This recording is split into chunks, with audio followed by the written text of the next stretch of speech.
Magandang oras sa inyong lahat. Narito na ang karugtong ng ating kwento. The Arranged Marriage, Chapter 3. Tapos na ang palabas. Galit na turan ni Liam nang sila na lamang ang naiwan sa venue kung saan ginanap ang kanyang kasal. Son, is there anything wrong? Why are you yelling? Mahinahong tanong ng ina nito na agad lumapit. Well, Mommy, this might be the worst day of my life. Married to someone na hindi ko man lang kilala? Malakas nitong turan. Stop it, Liam. Mariing turan ng amang mababanaag sa tinig ang pagpipigil. I swear, Dad, it will never work out like you all expected. Pagkasabi nito'y iniwan na ang mga ito at sumunod na sa bridal car kung saan naghihintay ang kanyang napangasawa. They will fly to Milan for their honeymoon. Habang nasa sasakyan papuntang airport, kung saan naghihintay ang private plane sa kanila, ay wala silang imikang dalawa. Walang nais magbukas ng usapan na para namang hindi sila naghalikan kanina. Pasulyap-sulyap lamang sa labas si Jamaica. So mas gusto mong titigan ang tanawin sa labas kaysa sa akin, Mrs. Jamaica C? Liam said sarcastically. Napalingon dito si Jamaica. Hindi naman sa ganon. Mahinahon niyang tugon. Bakit ang layo mo sa tabi ko?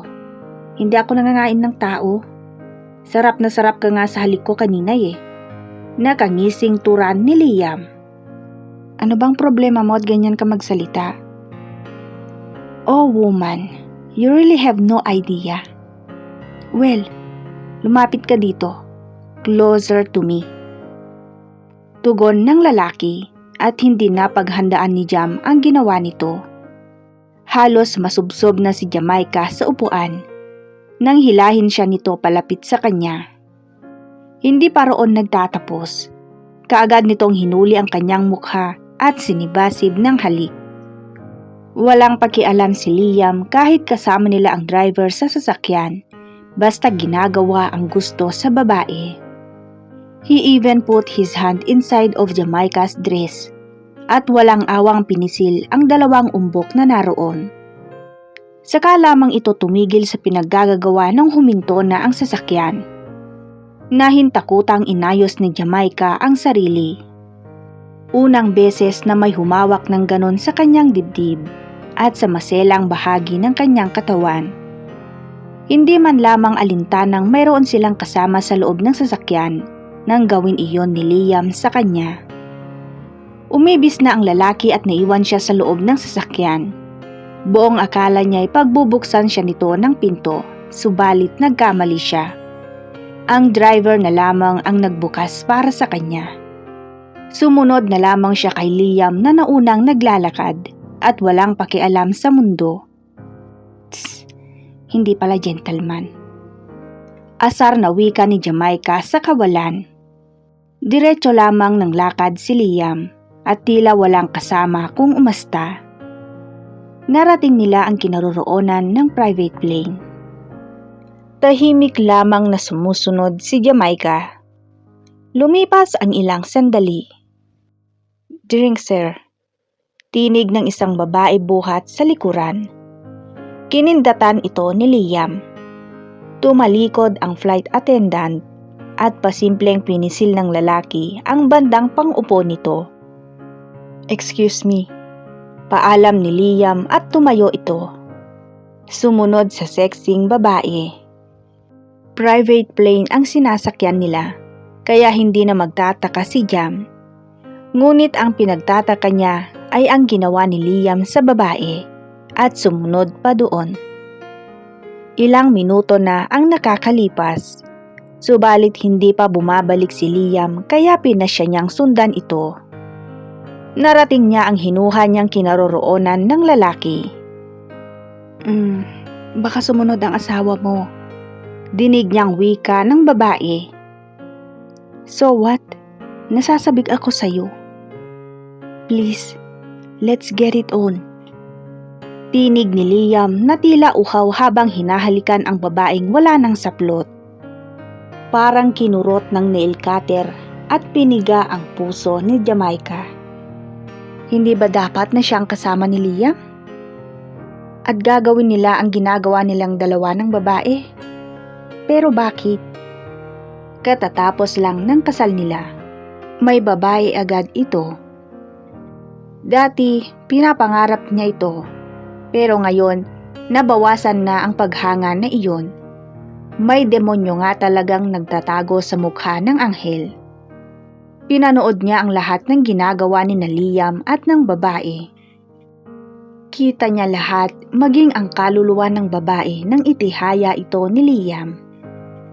Sarap na sarap pa ito habang binabayo at nagingising aso naman ang lalaki at tuwang-tuwa sa ginagawa. Maya-maya pa ay hinugot ng Liam ang pagkalalaki nito at itinapat sa mukha ng babae at doon pinakawalan ang laway niyon. Yak! Sambit ni Jamaica at nagtatagbo siyang papunta ng lavatory. Pagbalik niya ay naroon na si Liam sa cabin. Ang hayop, parang walang ginawang kababuyan. You seems tired. Simpleng wika ni Jamaica. Don't mind me. Walang emosyong ani nito. Humiga na lamang siya upang matulog at hindi na nga ito pinansin. Akala niya ay wala itong pakialam. Subalit nagulat siya nang lumapit ito at tumapat sa kanya. Akmang hahalikan siya nito, subalit iniiwas niya ang kanyang mukha. Pero inayos muli ni Liam at agad na inangkin. Nais niyang magpapalag, subalit hindi niya maaring gawin. Isa pa, mag-asawa sila.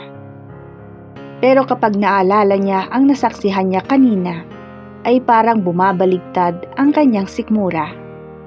But how did she stop him? Walang laban ang lakas niya sa lalaki. Hindi na niya namalayan kung paano nakalas ni Liam ang butones ng kanyang blusa at ang kamay nito ay nasa kanyang dibdib. Marahas na pinaglalaruan. Para bang nagmamasa ng harina. Maya-maya ay bumaba ang kamay nito sa kanyang tiyan, down to her thighs. Hinaplos nito ang kanyang hita pataas hanggang sa madaanan ng kamay nito ang kanyang kasalanan. Sinadyang gawin iyon ni Liam, ang idiin ang kanyang kamay sa kasalanan ni Jam. Napaigtad siya nang naramdaman iyon. It's the first time na mararanasan niya ang lahat ng bagay na ginagawa ni Liam. And yes, she's a virgin. Bantay sarado siya nang nag-aaral pa, kaya wala man lamang siyang naging kasintahan. Kahit pa maraming nais manligaw sa kanya. She fell in love once, pero itinago niya at hindi sinabi. Iniwasan niya ang lalaking bumihag sa kanyang puso dahil ayaw niyang pag-initan ng kanyang ama. Liam took her dress off, her bra, and panty as well. Hindi niya alam kung ano ang kanyang gagawin. Hindi na ito ang nais niyang makakuha sa kanyang pagkabirhen dahil sa nasaksihan niya kanina lang. He doesn't deserve it. Meron nga ba siyang magagawa? Gayong kasal sila? Nakakaramdam siya ng pagsisisi na nagpakasal dito, subalit huli na. Liam kissed her neck, down to her breast. He is doing it furiously. Aray! Daing ni Jam nang naramdaman ang pagkagat nito sa kanyang dibdib, subalit tila walang narinig si Liam at patuloy lamang sa ginagawa. At ang kamay nito ay nagpapakalunod na sa kanyang pagkababae. Lahat yata ng daliri nito ay inisa-isang pinasok doon. Maya-maya ay gumapang pababa ang labi ni Liam. Dinilaan pa nito ang kanyang pusod before proceeding to what he really wants to do.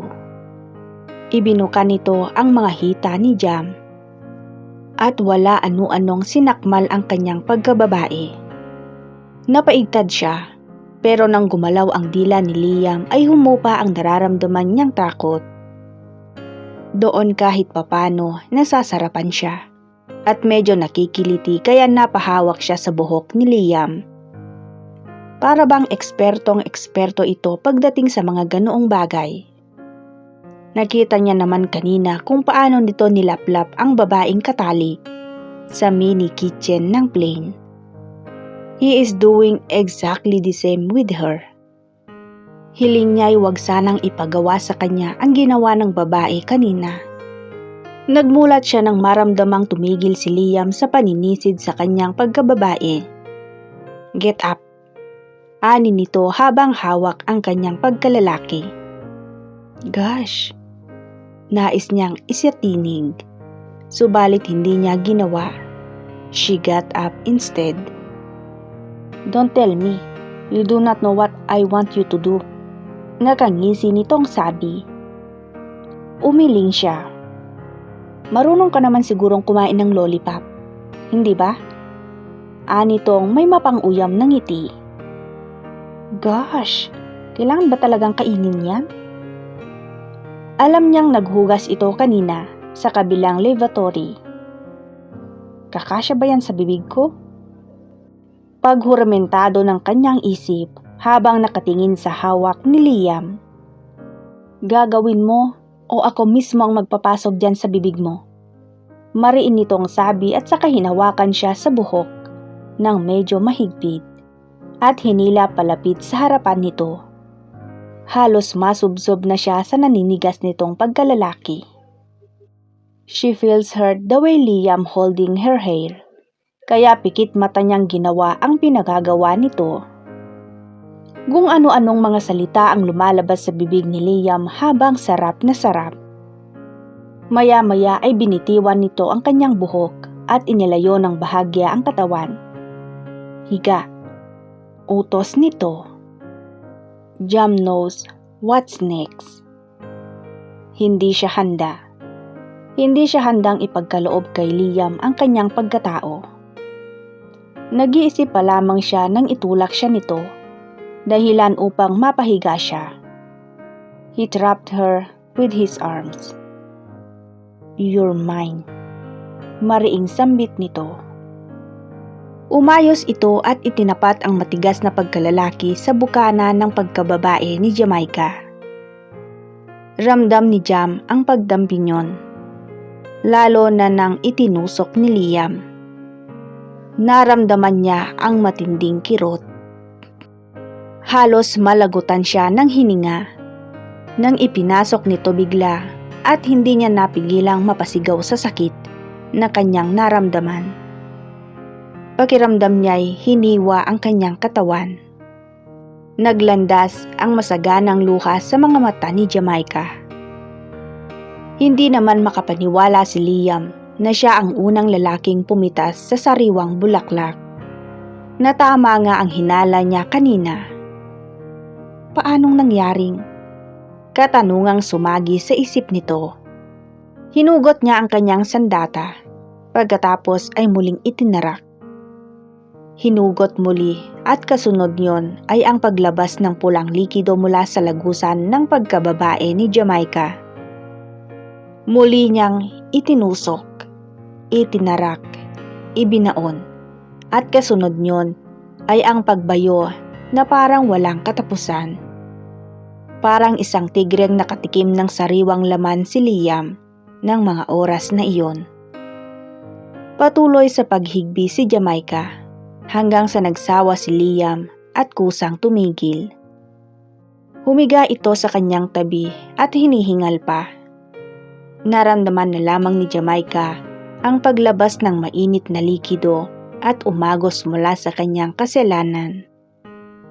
Masakit ang gitnang bahagi ng kanyang katawan. Halos hindi siya makagalaw. Hindi man lamang nakapaghintay si Liam na makarating sila sa lugar kung saan sila mag-honeymoon. Kailangan pa talaga sa plane mismo. This is my first time having sex with a virgin woman. Saad ni Liam pero hindi siya sumagot. Pinilit niyang bumangon at kinuha ang kanyang damit at isinuot. Pagkatapos ay maingat na nagtungo sa lavatory para linisin ang sarili. Lumipas ang mga oras. Lumapag ang private plane sa airport ng Milan. Masakit ang katawan ni Jam, lalo na sa gitnang parte niyon. Pakiramdam niya ay mahuhulog iyon sa tuwing hahagbang siya, pero pinilit niya. Masama rin ang pakiramdam niya. Kanina pa nararamdaman na parang lalagnatin. Laking pasasalamat niya at naroon kaagad ang sasakyang magdadala sa hotel na kanilang tuluyan. Pagdating sa hotel ay agad siyang nahiga. Magpahinga ka na, alam kong masakit pa yan. Aalis muna ako. Paalam ni Liam. Wala siyang pakialam kung saan ito pupunta. Basta ang gusto ng kanyang katawan ay magpahinga. Nang sumunod na araw, first day of their honeymoon. Hindi na gaanong masakit ang katawan ni Jam at maayos na rin ang namimigat niyang pakiramdam noong isang gabi. Huwag ka nang kumapit ng ganyan, nakakahiya. Para kang tuko na nakakapit sa puno. Saad ni Liam habang naglalakad sila. Napahiya si Jam sa sinabi nito, lalo na nang napatingin sa kanila ang ilang mga naroon at namamasyal. Inalis na lamang niya ang kanyang braso at bahagyang lumayo rito. Things didn't go the way she expected. They supposedly take photos together, holding hands and so on. Pero wala. Para silang hindi magkakilala. Dahil sa nangyari ay naisip niyang bumalik na lamang sa hotel. Wala rin lang namang pakialam sa kanya si Liam. She's dating herself scene na ang nagaganap. At hinayaan na lang din si Liam. Maya-maya ay nawala sa kanyang paningin ang lalaki. Nagpalinga-linga siya subalit hindi na niya mahagilap. Hinanap niya ito hanggang sa inabot na siya ng 2 oras sa paghahanap. Ipinagpalagay na lamang niyang ayaw siya nitong makasama, kaya pinasya na niyang bumalik sa kanilang hotel at doon na rin kumain. Parang naitulos si Jamaica nang makita ang nagaganap sa ibabaw ng kama pagpasok sa hotel room na okupado nilang mag-asawa. Si Liam at isang babaeng walang mga saplot habang magkaulayaw. May tao. Dinig niyang sambit ng babae kay Liam. Don't mind her. Huwag mo kong bibitinin. Bale walang sabi nito sa katali. Nagpatuloy nga ang mga ito sa makamundong ginagawa. Hindi na nakayanang panoorin ang kababuyan ng kanyang asawa, kaya umalis siya. She decided to go somewhere. Hindi niya alam kung ano ang kanyang iisipin. Kung sino-sinong babae na lang ang kinakasiping ni Liam at ang masaklap sa harapan niya mismo. Hinding-hindi na siya magpapaangkin pa kay Liam. Gagawin niya ang lahat, wag lamang siyang maangkin pang muli nito. Gabi na nang bumalik siya sa hotel. Maayos na iyon at wala si Liam. Nagpahinga muna siya. Pagkatapos ay tinungo niya ang shower room. Doon niya pinakawalan ang mga luhang kanina pa nais kumawala. Jam feels that she is trapped in hell. Impyerno ang napasukan niya at ang demonyo ay si Liam.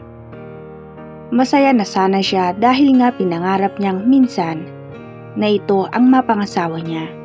Pero hindi niya lubos akalaing ganito ito kahayop at kahayok sa laman. Sa mismong kamang ginagamit nilang mag-asawa at sa harapan pa niya. Pagkalabas niya ay naroon si Liam at naghihintay. Hindi niya ito pinansin. Kumuha siya ng bihisan at dali-daling nagbihis. Have some. Alok ni Liam sa kanya at iniabot ang isang kupita. No thanks. Pagtanggi niya. Iinumin mo o ipapaligo ko sa'yo. Galit nitong sabi. Gusto ko nang magpahinga. Join me here o isusumbong kita sa daddy mo. Banta nito. Wala siyang nagawa kundi uminom. Ilang minuto ang nakalipas ay bigla na lamang umikot ang kanyang mundo.